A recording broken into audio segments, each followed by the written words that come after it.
नमस्कार, हमारी खास पेशकश उपचुनाव का रण में आपका स्वागत है। आपके साथ मैं दीपेश बरकले। मध्य प्रदेश में उपचुनाव की रणभेरी बज चुकी है, जिसका इंतजार बड़ी बेसब्री से था, उसका ऐलान हो चुका है। 3 नवंबर को मतदान होगा, वहीं 10 नवंबर को वोटों की गिनती होगी। मंगलवार को ही उपचुनाव की तारीखों का ऐलान हुआ, वहीं मंगलवार के दिन ही वोटिंग होगी और मंगलवार के दिन ही नतीजे आएंगे, जिससे कांग्रेस खुश है। ऐसे में उपचुनाव में किसका मंगल होगा, यह तो 10 नवंबर को ही पता चलेगा। नतीजे के 4 दिन बाद ही दीपावली है। ऐसे में दीपावली से पहले यह तय हो जाएगा कि मध्य प्रदेश में दिवाली बीजेपी की होगी या फिर कांग्रेस की। तो आइए शुरू करते हैं हमारी खास पेशकश उपचुनाव का रण।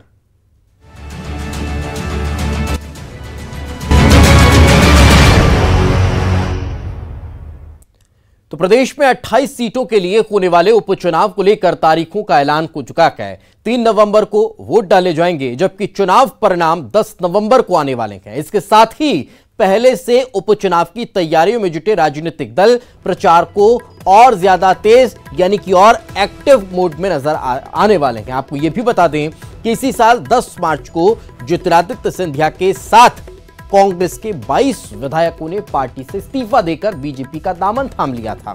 इसके बाद अल्पमत में आई कमलनाथ सरकार गिर गई थी। कांग्रेस विधायकों के इस्तीफा देने से 22 सीटें खाली हो गई थी। इसके बाद जुलाई में बड़ा महलहरा से कांग्रेस विधायक प्रद्युम्न सिंह लोधी और नेपानगर से कांग्रेस विधायक सुमित्रा देवी काजडेकर ने भी कांग्रेस छोड़ दी और बीजेपी का दामन थाम लिया। इतना ही नहीं, फिर मानधाता विधायक ने भी कांग्रेस छोड़ी और बीजेपी ज्वाइन कर ली। इसके अलावा 3 विधायकों का निधन हो गया, यानी कुल 28 सीटों पर अब उपचुनाव होना है। ये 28 सीटें खाली हैं। इस उपचुनाव में कांग्रेस छोड़ बीजेपी में आए ज्योतिरादित्य सिंधिया के अलावा मुख्यमंत्री शिवराज सिंह चौहान और पूर्व मुख्यमंत्री कमलनाथ की जो साख है वो दांव पर लगी हुई है, क्योंकि जिन 28 सीटों पर उपचुनाव होना है, ज्योतिरादित्य सिंधिया के लिहाज से 16 सीटें ग्वालियर चंबा वाली हैं, जहां पर ज्योतिरादित्य सिंधिया का प्रभाव है और इन सीटों को जीतना उनके लिए एक बड़ी चुनौती है। कांग्रेस ने अब तक 24 सीटों पर प्रत्याशियों के नामों का ऐलान कर दिया है। बीजेपी ने नामों का अभी आधिकारिक तौर पर ऐलान नहीं किया, घोषणा नहीं की, लेकिन बीजेपी के प्रत्याशी भी लगभग तय माने जा रहे हैं।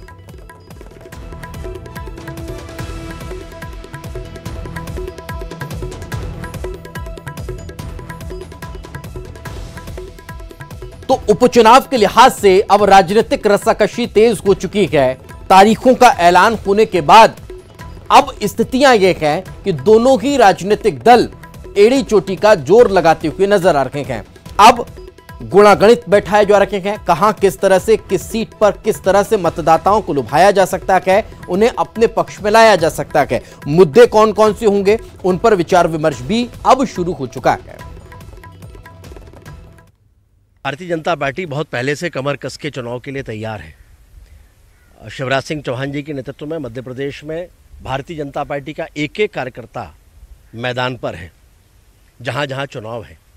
और हम ये मान रहे हैं कि जितनी सीटों पर चुनाव हो रहे हैं, लगभग सारी सीटों पर ही जीत भारतीय जनता पार्टी की ही सुनिश्चित है। भारतीय जनता पार्टी वहां पर जीतेगी। भारतीय जनता पार्टी चुनाव जीतेगी, उसमें ना कोई शक है ना शुमार है। इस मध्य प्रदेश में जनता ने 15 साल तक भारतीय जनता पार्टी का शासन भी देखा और उसके बाद 15 महीने कांग्रेस का शासन भी देखा। चुनाव की तैयारियां तो महीनों से चल रही हैं, या यूँ हम कह लें कि जब से हम लोग सरकार बनाई है तब से जानते थे कि इस चुनाव का मुकाबला करना है, तो चुनाव के मुकाबले की तैयारियां हर स्तर पर चल रही थी। और संगठन जैसा हमारा काम करता है कि नीचे के स्तर पर उन्होंने एक एक जगह एक एक पोलिंग बूथ और पोलिंग बूथ के नीचे तक का काम करके रख लिया है। कांग्रेस को लोग किस आधार पर वोट देंगे? तो कांग्रेस ने जनता के साथ धोखा किया और उसी के कारण सरकार गिरी, धोखे के कारण। तो चुनाव में कांग्रेस जनता से किस आधार पर वोट मांगेगी? क्या क्यों सरकार में वो या चुनाव में क्यों लोग उनको वोट दें? 1.25 साल में सारा उनका सब कुछ देख लिया, जो विश्वासघात उन्होंने किया है वो लोगों ने देख लिया। तो वोट मांगने का नैतिक अधिकार कांग्रेस को नहीं है। और इसलिए मतदाता भारतीय जनता पार्टी को वोट देगा। शिवराज जी के नेतृत्व में लोगों का विश्वास है। चुनाव की बात आज हो रही है, हम तो आज कम से कम 10 और 15 दिन पहले हमारी पूरी तैयारियां हो चुकी थी। संगठन के स्तर पे मुख्य रूप से जो है ब्लॉक के बाद हमारा मंडलम के बाद सेक्टर, बूथ और पेज प्रभारी तक की बात होती है, वो हमारी अपनी तैयारियां पूरी हो गई थी। चुनाव में हमारे बहुत सारे कैंडिडेट के नाम भी घोषित हो गए हैं, जो रह गए हैं 2-1 दिन के अंदर, उम्मीद है वो भी हो जाएंगे। तो जो पार्टी की तरफ से तैयारी होनी थी वो हमारी तैयारी लगभग पूरी हो चुकी है। भारतीय जनता पार्टी को जो करना था वो कर लिया। आज भी जगह जगह उनके नारियल फूट रहे हैं, फूटे थे अभी तक, लेकिन मध्य प्रदेश की जनता पे हमें पूरा भरोसा है। ये 28 सीटों में जो चुनाव हो रहा है उन पे पूरा भरोसा है कि ये चुनाव 100% कांग्रेस के पक्ष में जाएगा। तो उपचुनाव के दौरान बीजेपी और कांग्रेस के इन उम्मीदवारों के साथ जो मुकाबला अब होने वाला है, कांग्रेस ने जिन उम्मीदवारों को चुनाव मैदान में उतारा है और बीजेपी के जो लगभग तय माने जा रखे हैं, उस मुकाबले के पहले जुबानी जंग तेज हो चुकी है। एक दूसरे पर आरोप प्रत्यारोप लगाए जा रखे हैं और दावे और वादे अब यहां पर देखने को मिल रखे हैं। दावे इस लिहाज से किए जा रखे हैं कि 28 में से 28 सीटें हम जीतने वाले हैं, 28 में से ज्यादातर सीटों पर हमारा कब्जा होगा, ये दोनों ही राजनीतिक दल कहते हुए नजर आ रहे हैं। लेकिन इस उपचुनाव में मतदाताओं का मन बेहद ही महत्वपूर्ण इस लिहाज से माना जा रहा है कि अब यह आने वाला वक्त बताएगा कि आखिर मतदाता किसकी झोली में अपना मत डालने वाले हैं। चलिए चर्चा करते हैं। हमारे सहयोगी शरद हमारे साथ जुड़ चुके हैं। शरद, एक और सबसे महत्वपूर्ण सवाल यहां पर यह खड़ा हो रहा है कि तैयारियां दोनों की राजनीतिक दलों की अपने अपने स्तर पर बहुत पुख्ता नजर आ रही है, लेकिन ये तैयारियां जमीनी स्तर पर किस हद तक उतर पाई हैं और उतारने की तैयारी किस तरह की है? बिल्कुल, देखिए, जब तैयारियां हो रही हैं तो फिर निश्चित तौर पर वो ज़मीन पर उतर भी रही हैं और हर पार्टी ये दावा भी करती है।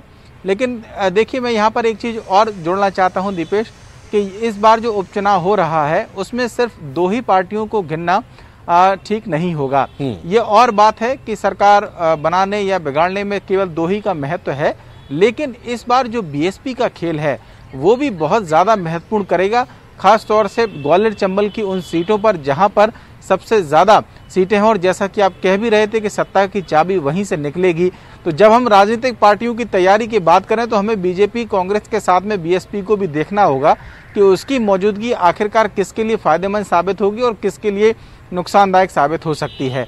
तो निश्चित ही पार्टियां अपनी अपनी रणनीति बना रही हैं।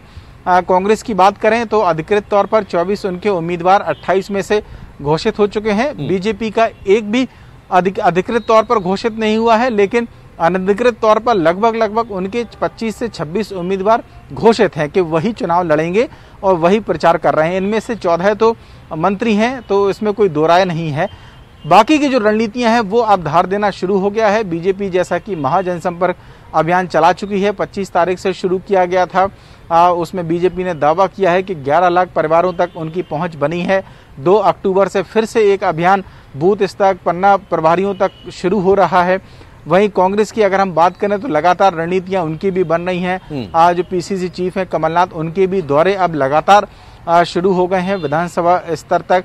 ग्वालियर में भी उन्होंने 2 दिन तक डेरा डाला था, तो वहां भी रणनीति हुई है। तो निश्चित ही रणनीतियां बन रही हैं।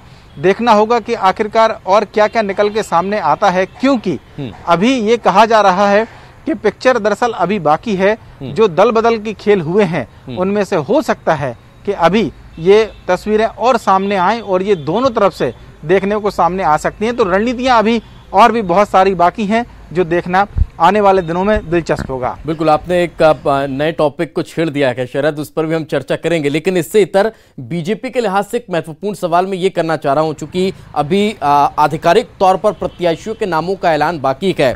अभी तक के अगर इतिहास को देखा जाए तो बीजेपी एन मोमेंट पर कई बार चौंकाने वाले फैसले ले लेती है। तो क्या इस बार भी प्रत्याशियों की सूची में ऐसा कोई चौंकाने वाला नाम शामिल हो सकता है, या फिर जिनको अपनी पार्टी में वादे के साथ शामिल किया गया कि प्रत्याशी आप ही होंगे, उनके साथ वादा खिलाफी नहीं होगी? देखिए, ज़्यादा संभावना इसी बात की है कि वादा खिलाफी नहीं की जाएगी। और जो उम्मीदवार लगभग तय हैं बीजेपी के पहले से, उन्हें ही टिकट दिया जाएगा। क्योंकि हमने ये देखा भी है कि पिछले कुछ वक्त में जब भी प्रचार हुआ है, मुख्यमंत्री शिवराज सिंह चौहान गए हों या बीजेपी के और दूसरे नेता गए हों, तो मंच पर उन्हीं नेताओं को सामने रखा गया जिन्हें संभावित तौर पर उपचुनाव में खड़ा होना है, और वो वही चेहरे थे जो सिंधिया के साथ में कांग्रेस से बीजेपी में शामिल हुए थे। तो ये बात सही है कि बीजेपी चौंकाने वाले फैसले करती है, लेकिन इस बार ऐसा लगता नहीं कि कोई बहुत ज़्यादा चौंकाने वाला कोई फैसला हो सकता है। 2 या 3 सीटें अलग बात है, क्योंकि उन 3 सीटों पर 3 सीटें तो सीधे तौर पर ऐसी हैं जहां पर विधायकों के निधन की वजह से खाली हुई हैं। ऐसे में कोई अनिवार्यता है नहीं संगठन के पास कि वो सिर्फ उन्हीं चेहरों को टिकट दे, लेकिन बाकी के जो चेहरे आए हैं इस्तीफे देकर, उनका संभवतः और 100% में से 99% ये कहा जा सकता है कि टिकट फाइनल है। बिल्कुल शरद, एक और चीज जिसका जिक्र हाल ही में आपने भी किया, दल बदल की जो संभावनाएं हैं अभी भी उससे नकारा नहीं जा सकता। हालांकि कोई विधायक अब सीट छोड़ेगा ये लगभग असंभव सा नजर आ रहा है, लेकिन जो दल बदल का जिक्र आप कर रहे हैं, अब कांग्रेस भी कोशिश कर रही है कि उन नाराजों को अपने पाले में लाया जाए जिसके दम पर हम इस सीट को हासिल कर सकें, हथिया सकें। तो क्या जो एक नया फॉर्मूला लेकर कांग्रेस मैदान में उतरने वाली थी, एक आरोप लेकर मैदान में उतरने वाली थी टिकाऊ और बिकाऊ वाला, तो क्या उसके साथ फिर वो आगे चुनाव मैदान में टिक पाएगी? देखिए, बिल्कुल ये सवाल खड़ा हो रहा है। खुद कांग्रेस के जो नेता हैं वो भी सवाल कर रहे हैं, क्योंकि बीजेपी के सामने तो एक बात ये थी कि जो चेहरे सामने आए उनके बारे में ये स्पष्ट था कि अगर मध्य प्रदेश में बीजेपी की सत्ता बनी है तो फिर कहीं ना कहीं वो 22 चेहरों की वजह से ही बनी है जो कांग्रेस से बीजेपी में शामिल हुए थे। तो ये भी तय था, भले ही प्रत्यक्ष तौर पर ना कहा गया हो कि वो मंत्री बनेंगे, वैसा ही हुआ, वो मंत्री बने। फिर ये भी तय था कि वो उपचुनाव लड़ेंगे, लगभग वैसा ही नजर भी आ रहा है कि वो उपचुनाव लड़ेंगे। तो बीजेपी के सामने एक बात बिल्कुल साफ है, जो कार्यकर्ता हैं उनके सामने भी कि चुनाव इन्हें ही लड़ना है। अब बाकी के कार्यकर्ता क्या इससे समझौता कर पाएंगे, तो ये देखने वाली बात होगी। कोशिश जरूर हुई थी और उस समझौते का हश्र क्या होता है वो भी आने वाला वक्त बताएगा। खैर, बहुत बहुत शुक्रिया शरद इस तमाम जानकारी के लिए, हमारे साथ चर्चा में जुड़ने के लिए। तो मध्य प्रदेश में 28 सीटों पर होने वाले उपचुनाव की तारीखों का ऐलान हो गया है। पूर्व मुख्यमंत्री कमलनाथ ने ट्वीट कर चुनाव आयोग के फैसले का स्वागत किया, साथ ही कहा कि कांग्रेस ने 24 प्रत्याशियों के नामों का ऐलान कर दिया है, वहीं बाकी प्रत्याशियों की घोषणा जल्द कर दी जाए।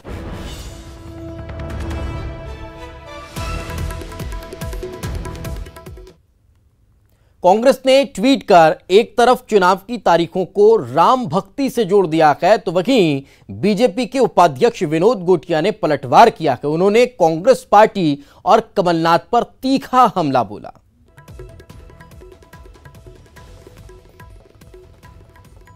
जब शक्ति लगी और वो बेहोश हो गए तो हनुमान जी जड़ी बूटी लेने के लिए गए, संजीवनी बूटी लेने के लिए, तो रास्ते में उनको एक बहुत बड़ा राम भक्त मिला, कालनेमी उसका नाम था, और उसने हनुमान जी को उलझाने का काम किया।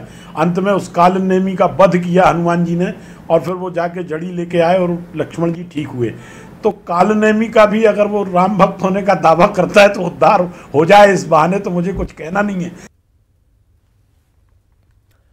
प्रदेश के पूर्व मुख्यमंत्री कमलनाथ कांग्रेस प्रत्याशी मदन लाल चौधरी के समर्थन में प्रचार के लिए रायसेन पहुंचे। कमलनाथ ने चुनावी सभा को संबोधित करते हुए कहा कि झूठ और सौदा करने वालों ने सरकार बना ली है, जनादेश को ठुकरा दिया है। इस बार के वोट में आप ऐसे लोगों को सबक सिखाएं। चुनाव सौदा करके करना पड़ेगा, सौदा हो जाता है, और आप जानते हैं छोटा सौदा तो छिप जाता है, बड़ा सौदा छिपता नहीं है। तो अब तो बड़ा सौदा सब जानते हैं कौन सा सौदा हुआ। बाबा साहब अम्बेडकर ने इसका कोई प्रावधान नहीं बनाया कि बोली बोलकर सरकार बना लो, बोली बोलो सौदा करो सरकार बना लो। हमारे संविधान, हमारे प्रजातंत्र के साथ किस प्रकार का खिलवाड़ किया गया, बाबा साहब अम्बेडकर ने कभी ये सोचा नहीं था। कैसे मध्य प्रदेश कलंकित हुआ देश भर में, सब कहते हैं मध्य प्रदेश बिकाऊ प्रदेश है। तो उपचुनाव के ऐलान के बाद कल भोपाल में बीजेपी चुनाव प्रबंधन समिति की बैठक होने वाली है, जिसमें उम्मीदवारों के नाम पर मंथन होगा। इसके बाद उम्मीदवारों की सूची केंद्रीय नेतृत्व को भेजी जाएगी, जहां से उम्मीदवारों के नामों पर अंतिम मुहर लगने वाली है। 1 या 2 अक्टूबर को बीजेपी अपने उम्मीदवारों के नाम का ऐलान करेगी। कल होने वाली चुनाव प्रबंधन समिति की बैठक में सीएम शिवराज सिंह चौहान, प्रदेश अध्यक्ष वी.डी. शर्मा, संगठन मंत्री सुहास भगत, केंद्रीय मंत्री नरेंद्र सिंह तोमर और बीजेपी के राष्ट्रीय महासचिव कैलाश विजयवर्गीय भी मौजूद रहेंगे।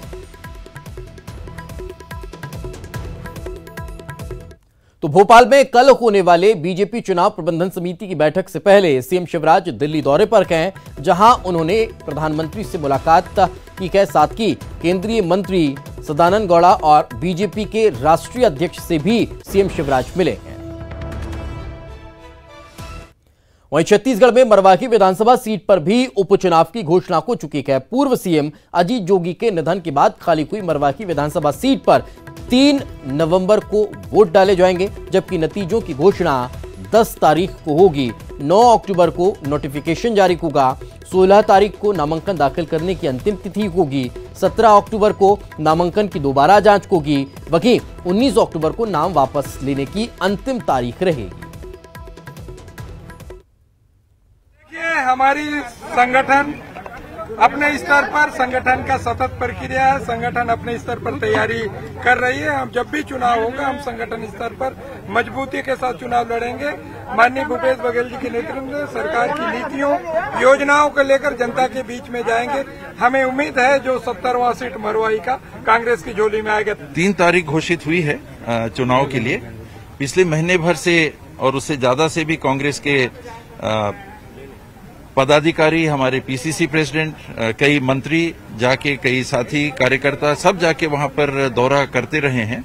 जोन बना लिए गए हैं। 4 जोन में विधानसभा को मेरी जानकारी में विभाग किया गया है और हर पोलिंग बूथ में 30-30 कार्यकर्ताओं को कम से कम चिन्हांकित किया जा रहा है, जो पोलिंग बूथ में जिम्मेदारियां संभालेंगे और अच्छा चुनाव होगा। और अभी माहौल लग रहा है कि शासन के पक्ष में जाएगा। सामान्य रूप से बाई इलेक्शन वोट भी जाता है, लेकिन सिंपैथी वोट हम लोगों ने दंतेवाड़ा में देखा नहीं गया। बीजेपी के विधायक सिटिंग विधायक थे और ये बात थी वहां की सिंपैथी वोट हो सकता है, उनकी घरवाली लड़ी थी तो वो नहीं गया था। तो यहाँ आज मतदाता है काफी जागरूक हो गए हैं। तो केवल देखिए, पूरा तंत्र सब झोंक दिया है। पिछले 1 महीने से झोंका इन्होंने। वहां पे 2-2, 3-3 मंत्रियों को बैठा दिया है। ये एन कैन प्रकारण कैसे हो सकता है? जो बात भारतीय जनता पार्टी के ऊपर में आरोप लगाते थे एक समय के अंदर में, लेकिन आज स्वयं अपनी अंतरात्मा में झांक कर देखे कि हमने तो ईमानदारी निभाई थी, लेकिन आज जिस प्रकार से वहाँ सरकारी तंत्र का दुरुपयोग हो रहा है, ये दुर्भाग्यपूर्ण है। चुनाव आयोग से हम मांग करते हैं कि वहाँ पे निष्पक्ष चुनाव हो, लोगों को भय मुक्त चुनाव हो, लोगों भय से मुक्त होकर लोग वोट डालें, इसकी व्यवस्था करें। और चलिए फिलहाल रुकेंगे एक छोटे से ब्रेक के लिए। ब्रेक के बाद जल्द हाजिर हूं। ब्रेक के बाद एक बार फिर आपका स्वागत है। उपचुनाव की घोषणा के साथ ही बयानवीरों के बयान सामने आने लगे हैं।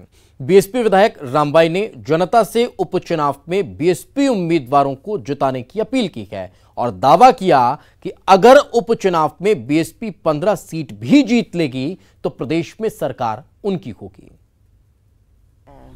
मैं आपके माध्यम से जनता जनार्दन से एक निवेदन करना चाहती हूँ कि अगर जनता चाह लें तो एक बार हमारी बीएसपी के लिए ज़रूर जिताएं, फिर मैं बताऊंगी कि सरकार क्या होती है। क्या बताएंगे आप?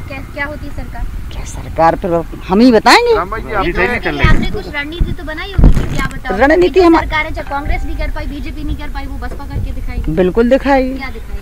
बहुत कुछ। जैसे आज नौजवानों के लिए दिक्कत है, बेरोजगार फिर रहे, कई काम ऐसे हैं जो सिर्फ घोषणाएं होती हैं और काम नहीं होते।